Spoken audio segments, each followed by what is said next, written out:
Básicamente, una de las cosas más importantes que tienes que tomar en cuenta es la transformación de la información desde el sitio hacia el ERP. ¿Qué quiere decir? Shopify, por ejemplo, tiene unas entidades, ¿verdad? Como las de productos, las de localizaciones, las de órdenes, que puede diferenciarse o puede, digamos, ser un poco diferente la manera en la que se lee la información de cómo usted la maneja en el ERP. ¿Qué quiere decir esto? Por ejemplo, normalmente en un ERP también tiene sus entidades de órdenes, de pagos, de entregas, manejo de inventarios, y Shopify tiene una manera también, o el sitio de comercio electrónico tiene una manera en la que se gestionan ese tipo de entidades, ¿no? También es importante entender que hay diferentes capas cuando tú vas a hacer una integración con un ERP. Hay una capa administrativa en Shopify, ¿verdad? Que va a permitir, digamos, realizar ciertas acciones en el sitio de e-commerce. Y hay una capa más de backend a nivel de servicios que va a permitir que los sistemas se comuniquen, ¿sí? Entonces, ¿qué quiere decir esto? Que un administrador, digamos, puede generar acciones dentro de la plataforma que puedan tener algún impacto dentro del ERP o algún cambio y viceversa, ¿no? Por eso la traducción de la información para que los dos sistemas se hablen tiene que ser lo más homogénea posible. Shopify, como saben, tiene diferentes configuraciones a nivel de payments, a nivel de checkout, a nivel del manejo de inventario. Por ejemplo, no toda la información de cómo se paga una orden en Shopify va igual. ¿En qué sentido? Por ejemplo, depende del procesador de pago que tengas dentro de tu plataforma, puede que recibas cierta información. Algunos procesadores normalmente entregan un código de autorización de la transacción, tienen unos fees diferentes, y es importante poder leer bien esa información dentro de tu ERP para poder saber si el pago está aplicado o no está aplicado. Entonces, hay que considerar que puede haber variaciones a nivel del manejo de los métodos de pago, que puede haber variaciones a nivel del manejo del envío. Por ejemplo, si tenemos conectado un third party carrier o una compañía externa de manejo de envíos, esto puede también impactar en la estructura del JSON que se está enviando hacia el ERP, ¿vale? Entonces puede ser que no siempre encontremos la información en el mismo lugar o en la misma localización, y también que los campos o la información está estructurada de manera diferente.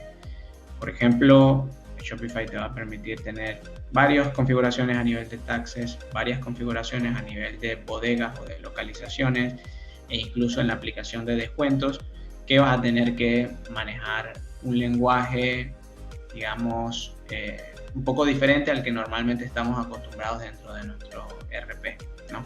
Aquí, bueno, tenemos ejemplos de órdenes generadas desde, digamos, Shopify o desde nuestro sitio de e-commerce, y ellos van a tener diferentes estatus de acuerdo a lo que tenga configurado a nivel de administrador. O sea, es importante que las configuraciones que tenemos a nivel de administrador también sean homólogas con lo que el ERP espera recibir, ¿vale? Con los estatus de los pagos, con los estatus de las entregas y todo lo que es la información de contenido de la orden, como los productos, el stock y, digamos, también el manejo de precios, ¿no? Por ejemplo, una de las cosas que son importantes tomar en cuenta, por ejemplo, si voy a integrar mi sitio de comercio electrónico con Shopify, es cuáles son los recursos que Shopify me va a ofrecer para yo poder comunicarme.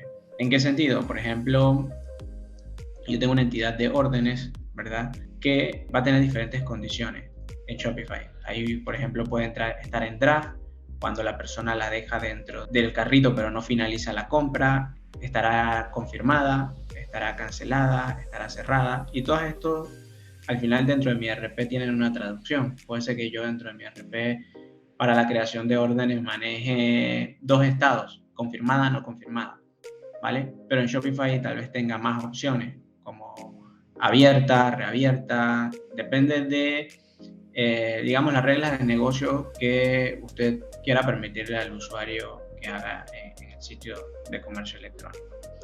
Entonces, es importante entender estas estructuras, ¿vale?, a nivel de servicios, que me va a permitir la plataforma y en qué etapa de el proceso yo tengo que ejecutar cada uno de estos servicios, ¿vale?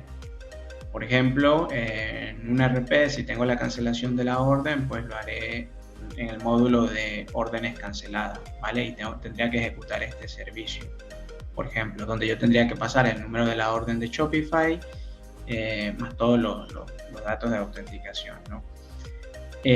Es una de las cosas bastante importantes. Hay otra, por ejemplo, el manejo de los metafields o de los campos adicionales. Si manejamos otros datos, otras variables dentro de nuestro proceso que queramos agregar, pues Shopify nos da esa opción, pero es una entidad aparte, entonces también su traducción hacia el RP puede variar.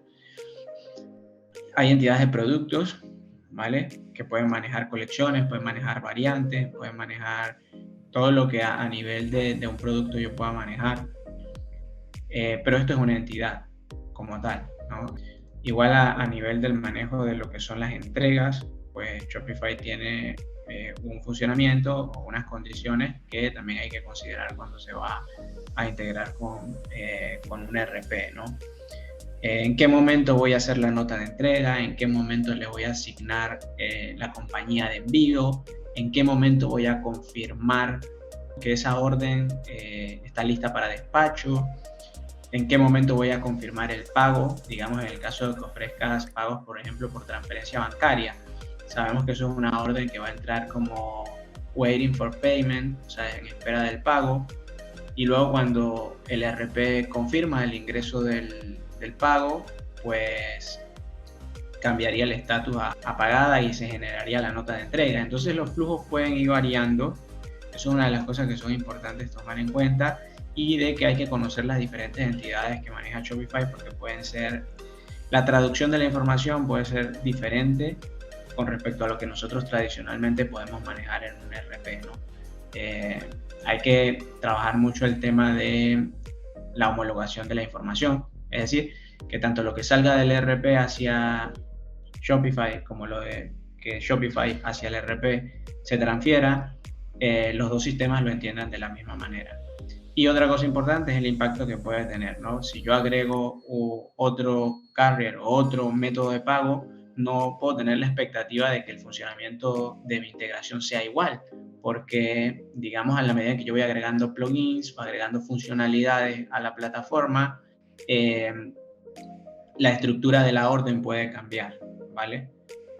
Y de las acciones que puedo ejecutar en determinados estados o en determinado momento dentro de la plataforma.